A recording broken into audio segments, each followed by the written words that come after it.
Oke, baik, di sini saya akan mendemonstrasikan mengenai pertanyaan soal 21, yaitu bagaimana cara mengimplementasikan algoritma klasifikasi citra menggunakan metode support vector machine atau SVM untuk mengklasifikasikan jenis tanaman padi. Di sini pada tahapannya ada 6 tahapan nanti yang akan saya gunakan. Lalu sebelum masuk codingan, saya jelaskan dulu mengenai datasetnya. Saya bikin dataset baru dengan total 20 baris data dan juga 6 buah variabel dari umur sampai hasil. Lalu saya ambilnya di website di sini, Balai Besar Pengujian Standar Instrumen Padi. Saya gunakan deskripsi varietas unggul baru padi. Lalu untuk variabel-variabelnya saya usahakan carinya yang tidak mengandung string, jadi hanya angka saja. Dan jika ada yang koma atau strip begitu yang mengandung string, saya langsung hapus saja. Jadi di sini untuk datasetnya itu hasil di sini untuk mendefinisikan apakah baris data tersebut merupakan jenis tanaman jenis padi rawa atau bukan. Jika satu dataset ini merupakan jenis padi rawa, dia akan bernilai 1, tetapi jika tidak akan bernilainya itu 0. Jadi itu untuk melakukan klasifikasinya nantinya. Kita masuk saja pada codingannya.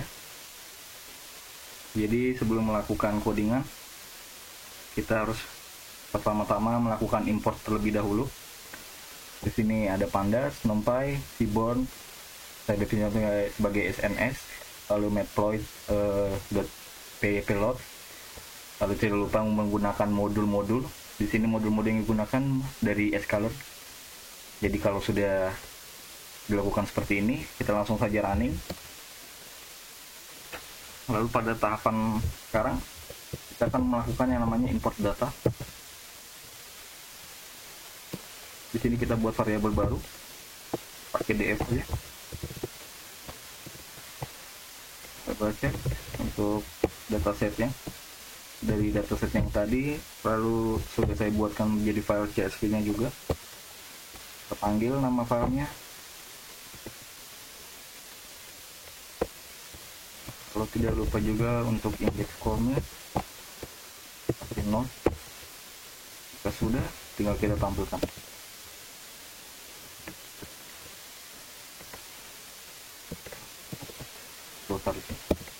Oke. Jadi hasilnya seperti ini untuk import datanya. Ada umur, tinggi, kadar amilosa, berat per gram, dan hasil yang nantinya akan kita gunakan sebagai patokan.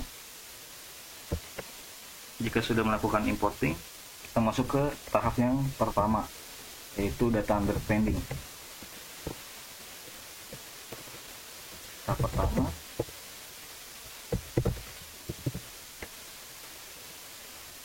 ini kita lakukan print saja. Bukan variabelnya, datasheet-nya ini kita ambil dari variabel JS. Kita running, ditemukan ada 20 baris data dengan 5 buah atribut yang digunakan pada dataset kali ini. Jika sudah, kita juga bisa melakukan understanding menggunakan dfinfo. Ini running, bisa dijelaskan ada 5 atribut begini dengan bentuk data tipenya itu integer int64 gitu. Lalu kalau sudah, kita masuk ke tahap selanjutnya, yaitu pada tahap cleaning data.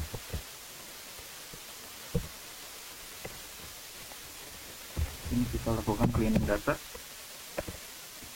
Kita definisikan variabelnya, apakah dataset yang kita miliki itu ada yang bernilai kosong atau tidaknya. Kita lakukan print.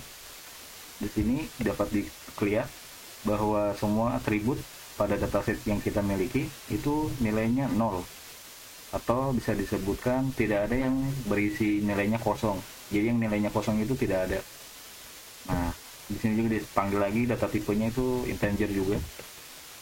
Oke, sudah sampai sini, langsung kita masuk ke tahap selanjutnya, yaitu pada exploratory data analysis, atau mungkin bisa dibilang juga visualisasi data. Nah, di sini kita akan tampilkan data-data dalam bentuk visualisasi, bisa diagram kayak begitu-begitu. Di sini saya akan coba tampilkan untuk atribut yang ini dulu, yang tinggi. Kita bikin variabel baru, fitur, tentukan fix size-nya. Fix size ini untuk menentukan ukuran dari visualisasi yang akan kita tampilkan. Ini saya coba 16 saja. Lalu untuk jumlah bloknya ini saya coba 8. Panggil SNS.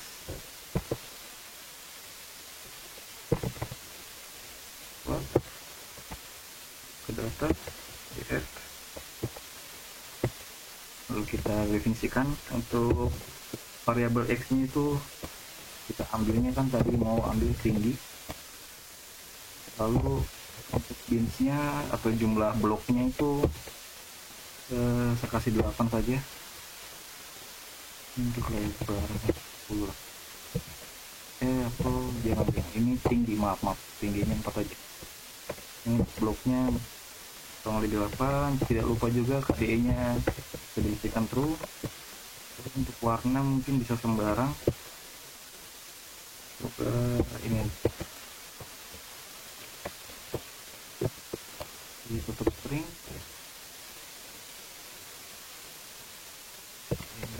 Oke. Lalu jika sudah, tinggal kita tambahkan dekorasi saja. Judulnya mungkin di musik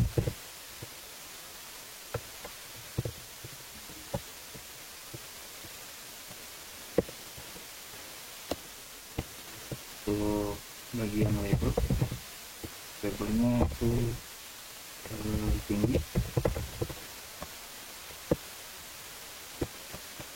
di label itu frekuensi jumlah banyak tidaknya.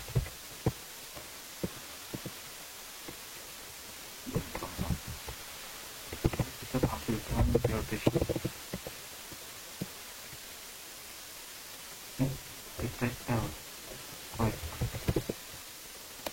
Nah, di sini bisa kita lihat dari visualisasi ini kita bisa menyimpulkan kasih tinggi sedikit. Nah, dari visualisasi ini bisa disimpulkan bahwasannya tingginya itu dari 90 itu sampai 115, dimana yang paling banyak itu rata-rata di antara segini, yang bagian 100 ini mungkin ya, atau 90-an mungkin, 98, 99 mungkin, sampai yang tingginya mendekati ke angka 110. Itu jumlah yang paling banyak, ada sebanyak 5 data atau 5 baris data begitu.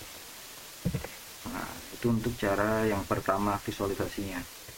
Jadi kita juga bisa menampilkan, misalkan di sini saya ingin tampilkannya atribut ini ya, hasil.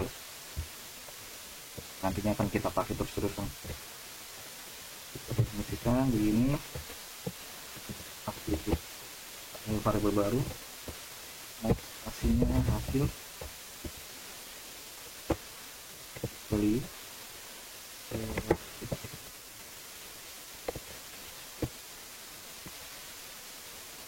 Lalu di sini jenis tulangnya kita akan gunakan pipe.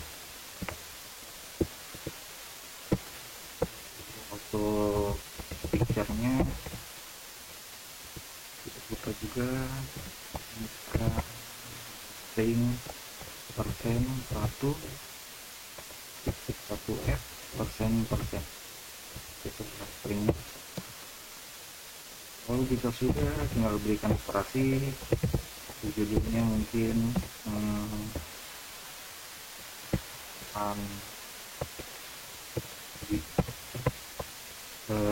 padi rawa, karena X itu hasil itu mendefinisikan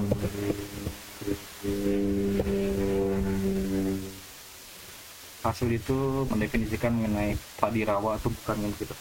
Jika sudah, tinggal kita tampilkan, lalu kita running. Nah, seperti begini. Ini bentuknya dalam persentase. Jadi tanaman padi rawa versus non rawa. Di sini kita bisa lihat yang nilainya 1 itu benar, alias dia merupakan jenis padi rawa. Di sini padi rawanya bisa kita lihat secara visualisasi itu 40% dari data yang ada, dan yang non rawanya itu ada 60%. Ini untuk perhitungannya gitu. Lalu bisa juga kita visualisasikan mengenai korelasinya seperti ini. Nah, ini untuk korelasinya, ini kurang lebih kayak kalau misalkan dia bernilai 1 atau bernilai penuh, itu berarti korelasinya cukup baik begitu. Seperti ini, umur kepada umur itu korelasinya 1, artinya cukup baik, menunjukkan hal yang baik.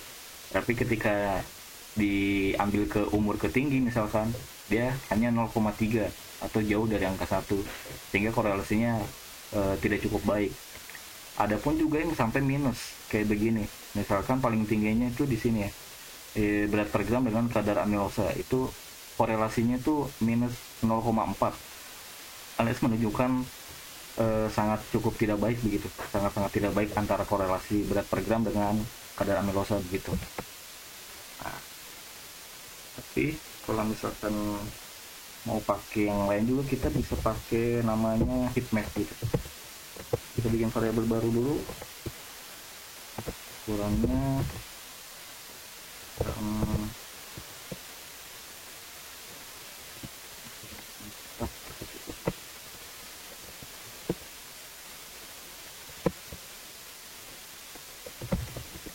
variabel lagi dan heatmap, ambil variabel df core-nya, df core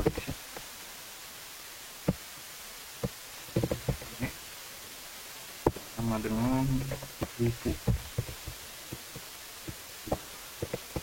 Sudah, tinggal kita eksekusi.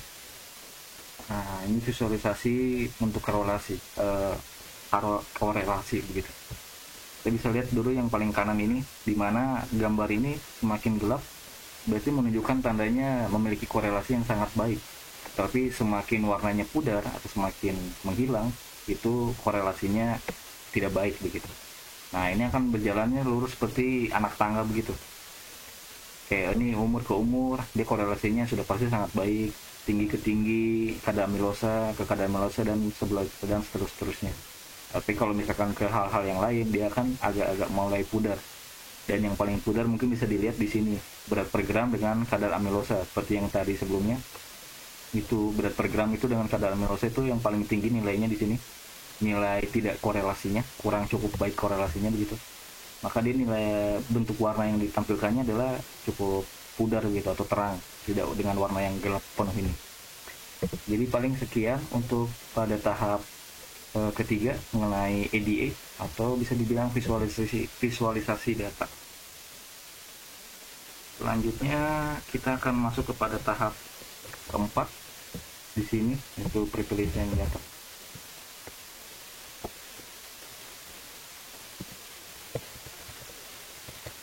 Di sini kita akan buat variabel baru untuk X. Kita lakukan drop.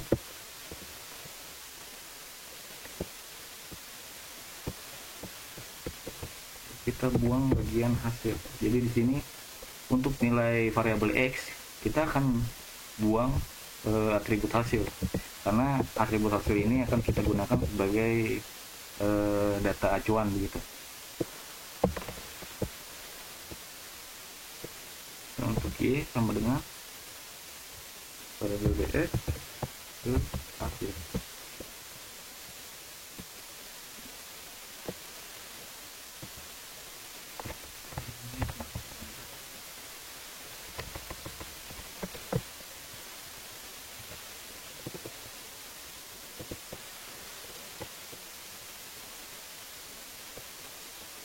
Lakukan print.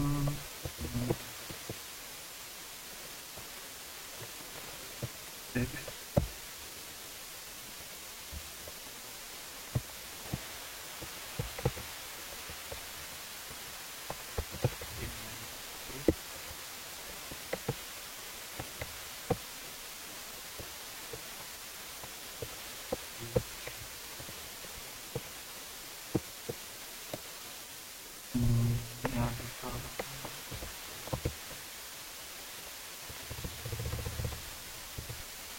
oh ini belum kita tutup springnya.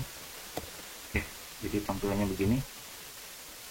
Jadi di sini untuk data yang akan kita gunakan nantinya itu masih tetap datasetnya berjumlah 20, akan tetapi kita akan membuang atribut hasil, sehingga atribut yang akan digunakan yang tadinya 5 itu hanya 4, karena hasil ini nanti akan dijadikan acuan untuk variabel Y. Jadi pada variabelnya di sini, jadi kita hanya akan fokus kepada hasil, dimana nanti kita akan menentukan hasilnya itu dari atribut-atribut yang lainnya, begitu.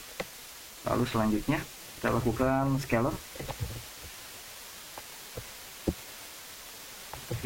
Standar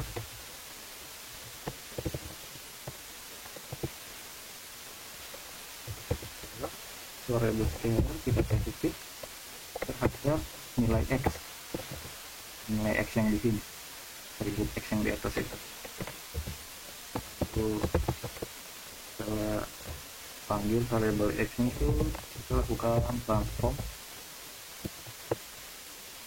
terhadap variabel X nya lagi, lalu kita running. Selanjutnya ini kita akan bikin variabel baru sama express.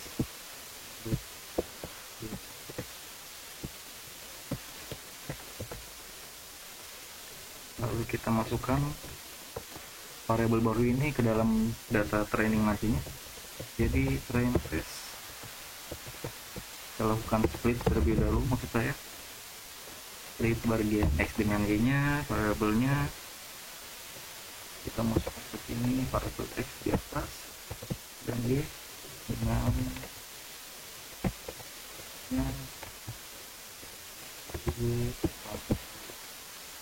jadi di sini test size itu artinya pembagian. Jadi dataset yang kita miliki itu akan dilakukan pembagian sebanyak 20% untuk data testing dan sisanya 80% itu untuk data training, begitu. Ketika random set di 42 saja, lalu tinggal kita running. Forgot koma test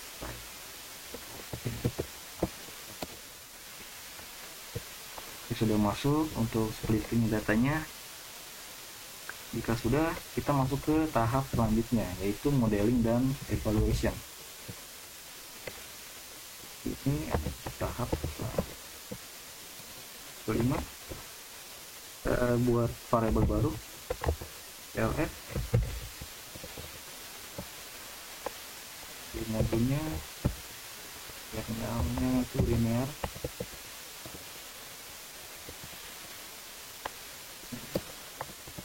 Kita lakukan fit variabel x-ray dan juga y-ray. Kita bikin variabel baru itu untuk memperhatikan prediksinya. Y prediksi,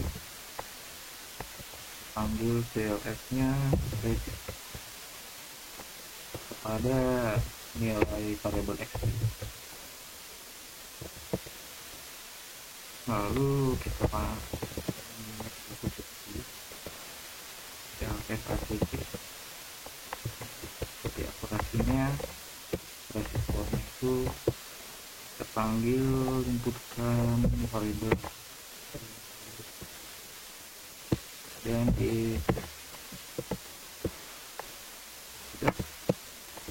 ya lakukan print kasih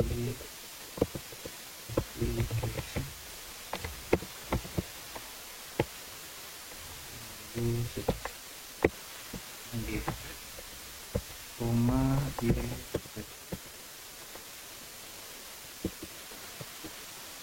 kita ini sebagai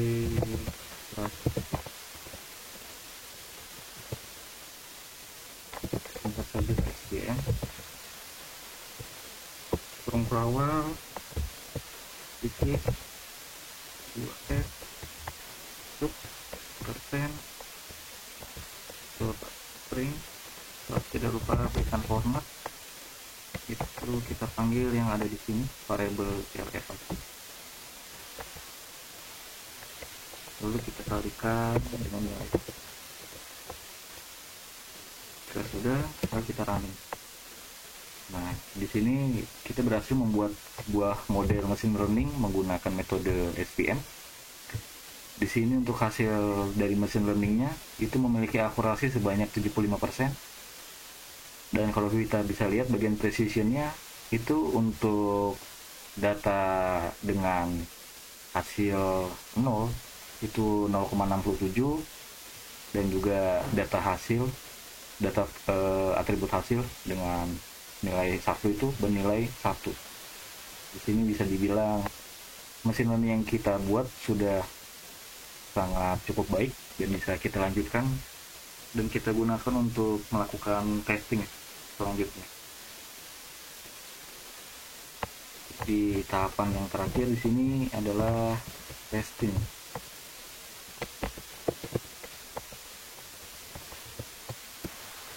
Pada testing ini kita akan coba memasukkan data baru dan mencoba mengetahui dengan mengklasifikasikan data baru ini apakah dia masuk kategori hasil 0 atau hasil 1, atau dia termasuk kategorinya hasil padi rawa atau bukan gitu.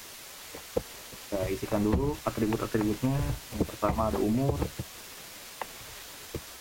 Di sini saya kasih nilai coba 110. Kita panggil lagi atribut yang lainnya, itu tinggi, nilainya 120 mungkin. Lalu ya kadar amilosa, coba saya kasih. Lalu berat per gram,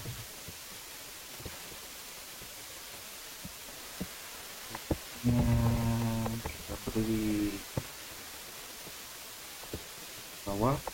Sudah, kita masukkan variabelnya yang punya data ke data frame.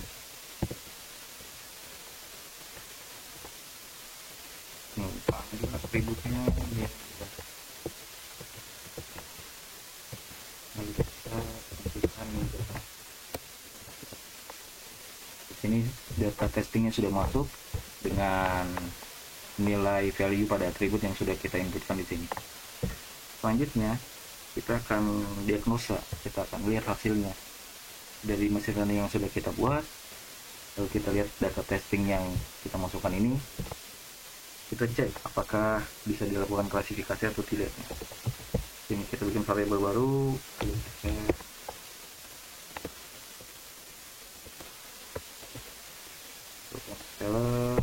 transform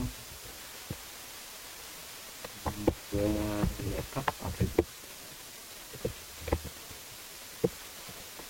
Lalu di variabel yang baru di set baru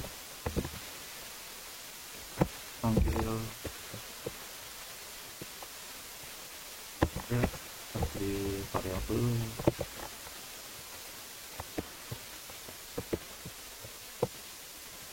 ya sudah, tinggal kita tampilkan print diagnosa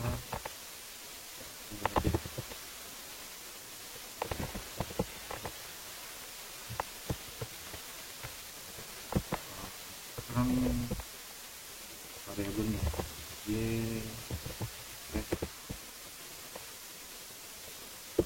lalu kita jalankan. Oke, di sini dapat dipastikan diagnosa data barunya atau hasilnya itu bernilai 0 alias salah. Jadi berdasarkan nilai atribut yang kita baru masukkan ini, data ini dia tidak menunjukkan nilai positif, yang artinya dia bukan merupakan padi berjenis rawa begitu. Tapi mungkin kita misalkan ada data yang lain kayak misalkan ini 133 mungkin, ini 110 mungkin. Kita coba jalankan. Nah, dia langsung berubah menjadi nilainya 1. Alias dengan nilai atribut yang sekarang di sini itu bisa dipastikan dia berjenis dengan tanaman padi rawa begitu.